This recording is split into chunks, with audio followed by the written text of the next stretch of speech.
turn to right, fall out, do not salute. Fall out!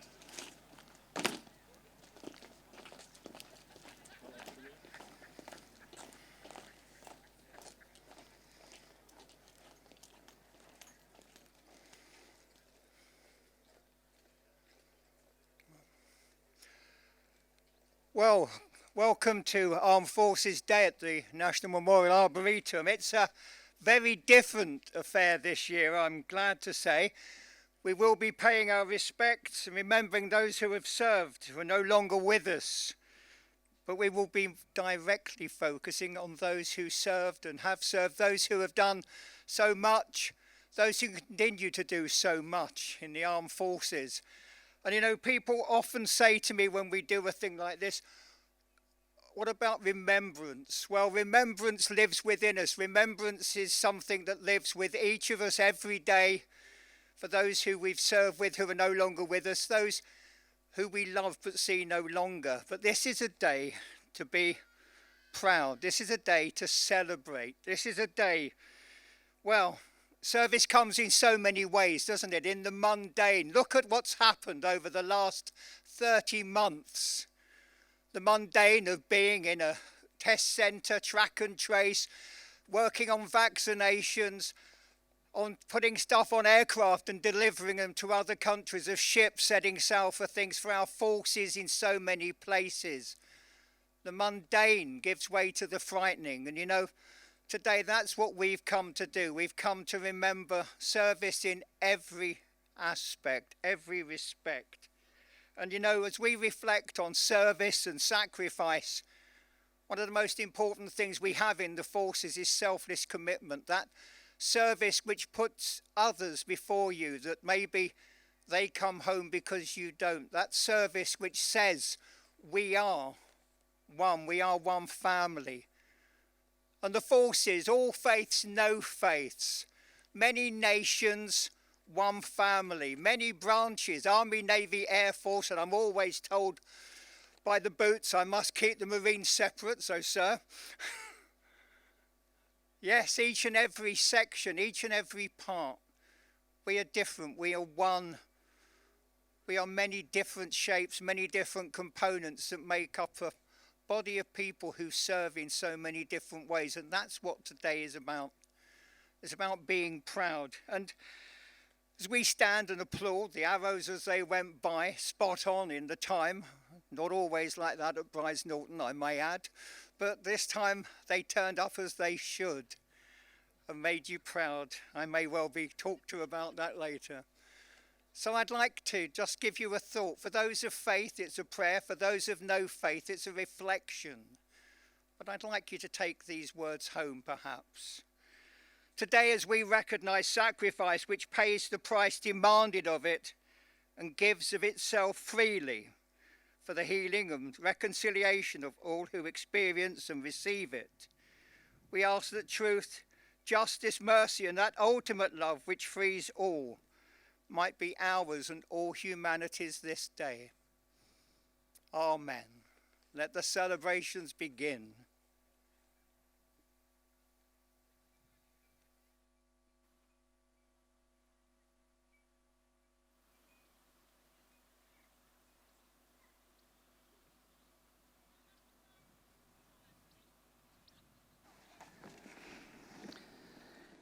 Hello everyone. It is a huge privilege to stand alongside Her Royal Highness the Princess Royal, alongside our servicemen and women, and alongside your families to mark Armed Forces Week. And it is fitting we do so at the Arboretum, which is now in its 20th year. During that time, this place has established itself as a poignant and beautiful place of commemoration, serenity, and reflection. A place accessible by all communities in the United Kingdom. And a place where many magnificent memorials, including this beautiful circle of Portland stone, painstakingly record for posterity the names of the thousands who have given their lives for this country in the modern era. And they fought tirelessly in Korea back in the early 1950s, They freed the Falklands. They liberated Kuwait in the First Gulf War. And more recently, they took on terrorists in Afghanistan. Just a few days ago, more names were etched onto these walls. And it is a stark reminder that the dangers our nation face have not gone away. But it also underlines how fortunate we are in having the bravest of the brave amongst our ranks, those willing to give their all in the service of our nation. And this year, those extraordinary men and women have done us proud, not just fighting a deadly disease in the home front, but stepping up away from home, protecting our Eastern European flanks, attending to peacekeeping in Africa, projecting our global influence on board our mighty, magnificent carrier, and maintaining our ultimate deterrent in the depths below. As the threats to our nation multiply and become more complex, we know our people will continue to have our backs, and they will continue to keep us safe. It is poignant that this monument was ingeniously designed so that on the 11th hour of the 11th day of the 11th month, the sun's rays will strike the center of the memorial. A dazzling trick of light that reminds us in a moment how our armed forces community illuminates our nation. I know our people, our defence family, don't expect praise, but on Armed Forces Day, it is my huge privilege as Defence Minister to say a heartfelt thanks to you all, to all our courageous men and women. This is a day to celebrate you. And I'm also delighted to see across the United Kingdom more than 100 virtual and physical events put on by local authorities and organisations this week, promoting our armed forces and highlighting the support in place for them across the United Kingdom. Because you are making a profound difference. Our government and our nation owe you all an immense debt of gratitude. So from me, very simply, thank you.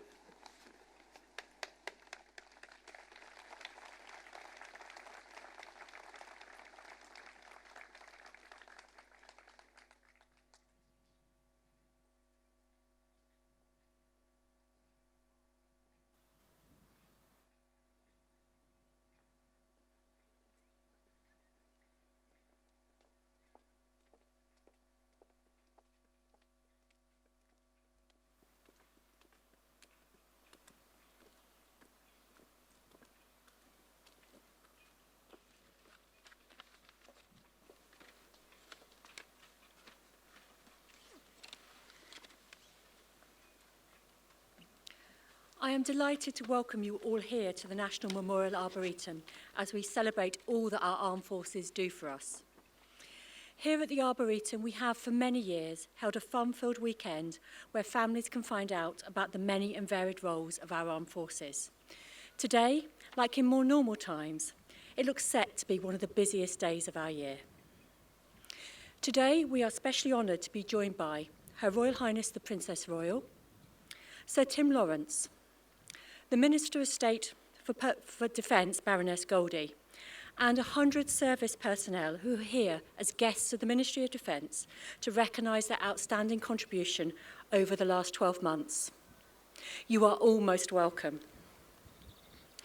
You all join us as we mark 20 years since our official opening. Over that time, the Arboretum has grown into an inspirational living landscape, a landscape where families and friends and comrades can celebrate lives lived and remember lives lost. The last 20 years has taught us that remembrance means something different to everyone, and recent events have brought to the forefront of our minds the need to remember so many who are sadly no longer with us. Our new memorial woodland will be a place to reflect and remember all those sadly lost for whatever reason during the pandemic. The woodland will be a place for contemplation while evoking hope for the future, healing the quarried landscape as we heal ourselves. Over the last 18 months, we have been reminded that in every struggle, we are grateful for the support and service of others. Our armed forces, along with our emergency services, the NHS and key workers, have served us through unprecedented times. Thank you. Here at the Arboretum, we have been open since last June. We know people's need to remember or to connect with each other and nature has only been heightened by the pandemic. Staying open for those whom we serve has only been possible due to the support we as a charity receive from others. Foremost amongst our supporters are the members of the Ride to the Wall community, not only for their tremendous financial support that enables us to care for our 150 acres and to share the stories of our 400 memorials with the next generation, but for the ongoing friendship of Ride to the Wall founder Martin Dickinson, his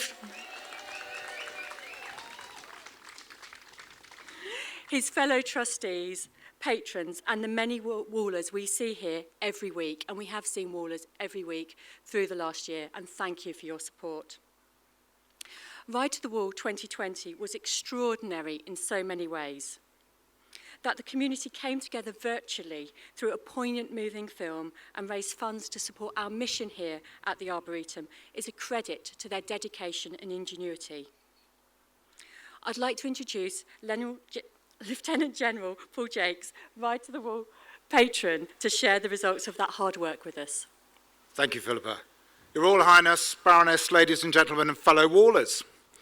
It is a real privilege for me to be here today and join you in showing our support for the soldiers, sailors, Royal Marines and airmen and women of the armed forces.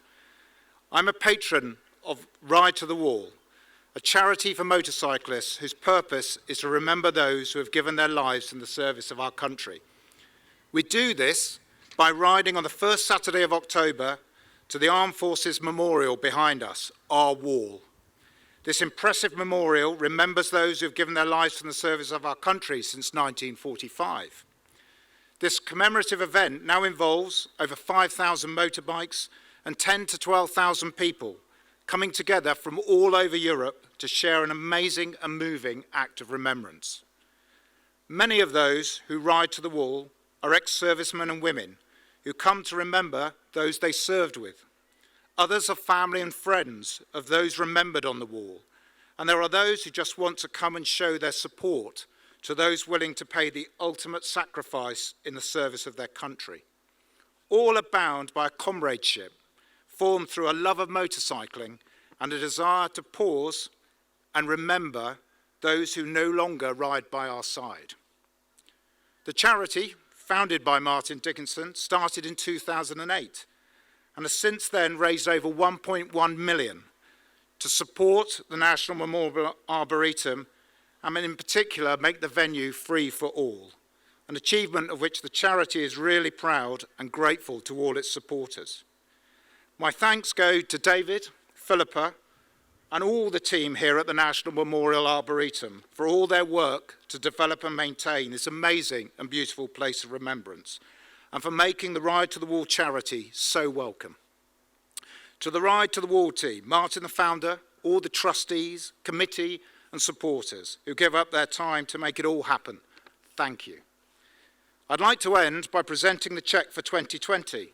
It was a tough year for us due to COVID curtailing any events, but I would like to thank all those who have contributed to the significant amount raised. David.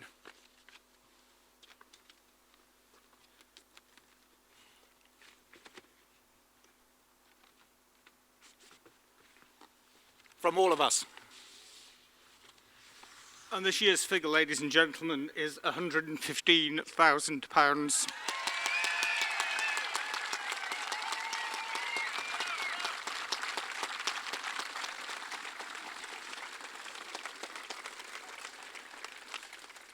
Paul, thank you very much indeed.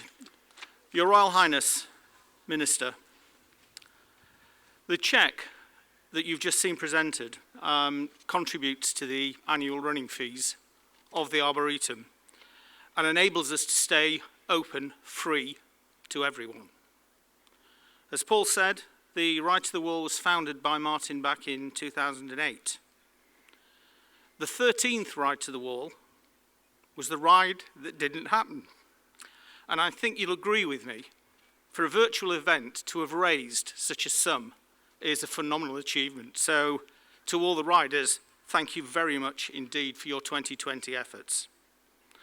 And I sincerely look forward to welcoming you back in 3D on the 2nd of October this year. And now, ladies and gentlemen, will you join me in welcoming the Voices of Armed Forces Children Choir, who will perform for us Welcome Home.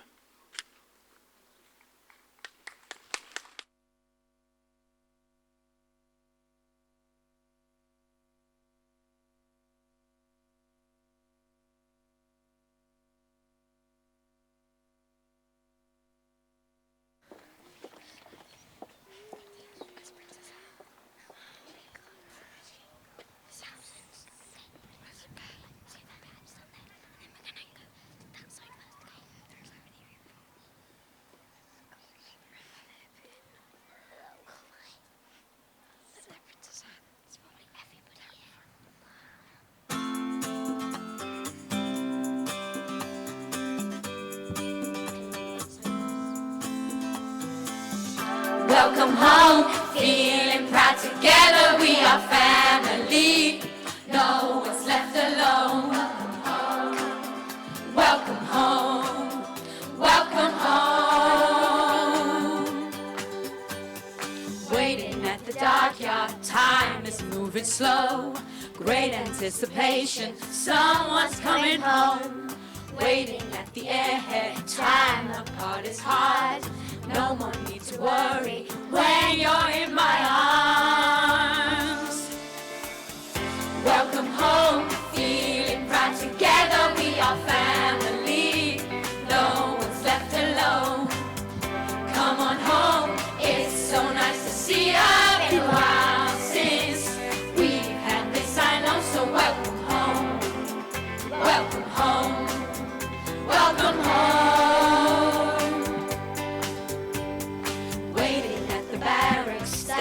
Side by side, all in this together, full of strength and pride. In the armed forces, lives are on the line. See so many things, but they keep their spirits high. Welcome home, feeling proud together, we are family. No one's left alone. Come on home, it's so nice to see you. Been a while since we've had this, I know, so welcome home. Welcome home. Welcome home. A day at sea and another mission flying solo. We're marching on, strengthening us together, we're unbreakable. So sing it out loud. Welcome home, feeling proud together, we are family. No one's left alone. Come on home, it's so nice to see you. Been a while since we've had this, I know, so welcome home. Welcome home. Welcome home. Oh, welcome home.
What an extraordinary 15 months we've had.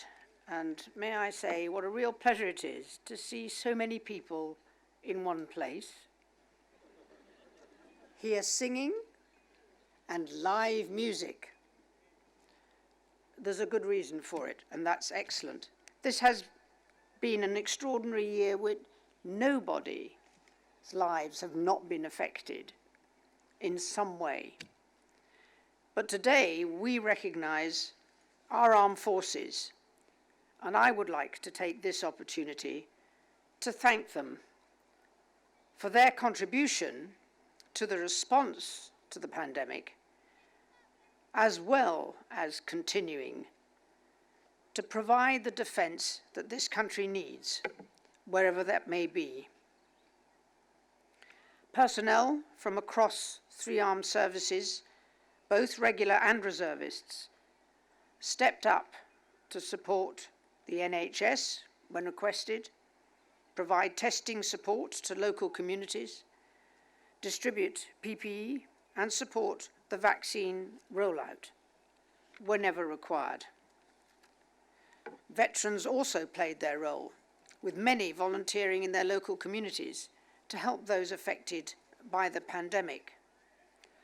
A study carried out by King's College London found that 60% of veterans volunteered during the pandemic. Elsewhere in the world, our armed forces have been promoting peace, delivering aid, tackling drug smugglers, and training our allies, as well as fighting terrorism. In spite of the pandemic, 365 days a year, 24 hours a day, they are committed to defend our way of life, to protect British citizens around the world, and strengthen our relationships with our allies and partners. But they couldn't do it without the unwavering support of loved ones back home. Family life has also been enormously impacted by COVID. For some, that has meant more time apart. For others, more time together, plus a bit of online homeschooling. Yes.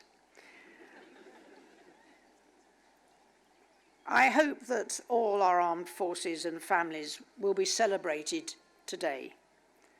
And those who are here at the National Memorial Arboretum will enjoy the day. It is for them. The National Memorial Arboretum is a special place where we can remember and recognize those whose commitment cost them their lives. As I said, this is a day for our armed forces. I hope you'll enjoy it.